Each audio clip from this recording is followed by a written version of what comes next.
Hey, I'm Jim Weber in the Fox 13 Weather Center. Thanks for logging on to myfoxhurricane.com. So now that we're in the month of August, we're really starting to head into the meat of the season. It's not to say we're going to have a whole lot more activity, but this is the time of the year where you expect to see most of your activity through the month of August, heading into September.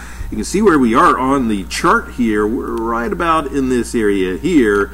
And then you can see that activity really starts to ramp up as you head towards the peak of the season, which is considered September 10th. And then you see a rapid decline in that activity as well. So with that said, we now have Debbie. This is subtropical storm Debbie. This is that non-tropical low that we've been watching over the past several days. Invest 97. Well, it's at least gained enough tropical characteristics to become what we call a subtropical system. So it's not a purely tropical system. Most of the winds are well removed from the center in this band that is on that northern side of the system. Now, thing to notice is it's out over open water. It's really of no concern. 38.9, 48.5. Top winds right now are at 40 miles an hour. It's moving to the north at 16 miles an hour. So you can see the forecast track. Hey, no problems with that. We'll take those all day long. Storms moving out over open waters.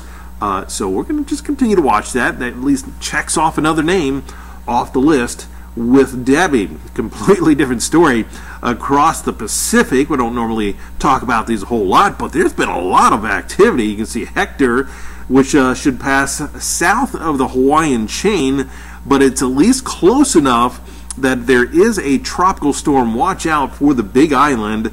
Right now, Hector, a major hurricane, working its way on towards the west. You've got Christy, you've got John, Ileana.